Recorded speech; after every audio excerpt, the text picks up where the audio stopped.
He said it in the kitchen, like he was ordering coffee. "You'll accept this baby or lose everything. You're too weak to leave me anyway." I watched the reflection of his mouth sneer in the stainless steel fridge.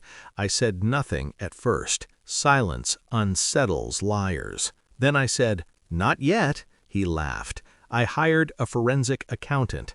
That's the moment this confession begins. Not when I discovered the pregnancy, not when he betrayed me, but when he mistook my quiet for surrender." I remember the sound of ice in a glass. That was the inciting moment. He was pouring himself a drink after dinner, relaxed, careless.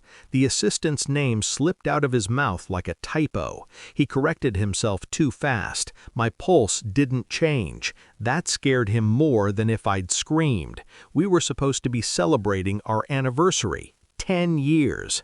He wore the watch I bought him when the company went public. He said he loved how loyal I was. Loyalty, to him, meant blindness. I smiled and listened. I always listened. We met when he had ambition instead of money. He courted me with plans, not gifts. I believed in the architecture of his mind. I funded it too, quietly. I proofread pitch decks. I introduced him to my father's banker.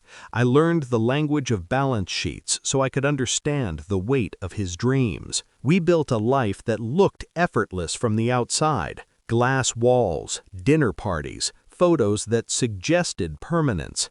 I trusted him because he made trust sound rational. That's what made the betrayal precise, not loud, surgical.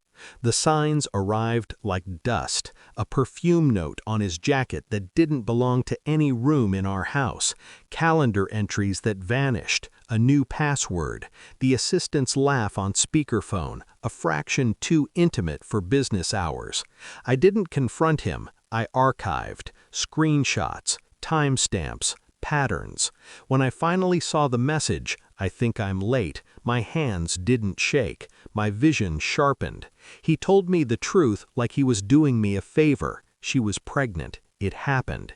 He wanted us to be modern, progressive. He needed me to play my part. I nodded. I let him believe the lie that I was breaking. Grief is loud for people who don't plan. Mine went quiet and precise. I slept 8 hours. I drank water. I wrote a list.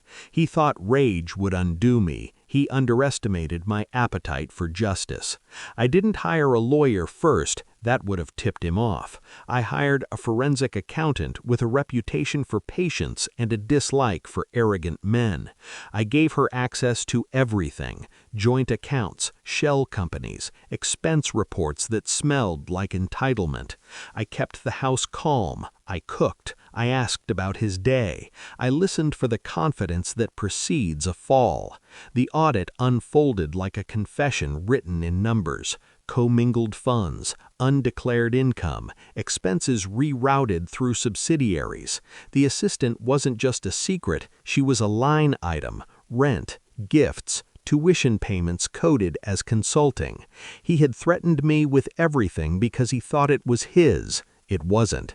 Each discovery tightened the noose he'd tied himself. I didn't rush it. I wanted the story to tell itself, cleanly, without my fingerprints. I prepared documents. I filed nothing. Timing is a weapon. The climax returned us to the kitchen. Same stainless steel, different temperature. I placed the audit summary on the counter between us, like a peace offering. He skimmed, then slowed. Color drained. Confidence cracked. The assistant's name appeared again and again, undeniable now, inked into his empire. He started to talk. I raised a finger, small, polite. "You said I was too weak to leave," I reminded him. "You confused silence with consent." I slid over the second folder: pre-drafted filings, notices to the board, a letter to the tax authority, sealed but not sent. options. His knees found the chair. He tried to bargain. He tried to love me again. He tried anger, then pity. I watched him cycle through them like outdated software. I told him about the post-nuptial amendment he'd signed last year without reading, the one his lawyer suggested and he dismissed, the one that reclassified assets in the event of infidelity. I didn't smile. Smiles cheapen victories. The fallout was elegant. Resignations framed as personal reasons, accounts frozen pending review, the assistant relocated quietly, her future suddenly smaller. The baby became his problem, not my punishment. I didn't take everything, I took what was mine. The rest I left to gravity. When the house emptied, the silence felt earned. I poured myself a drink and listened to the ice. Same sound, different meaning. This is the part where people expect tears. There were none.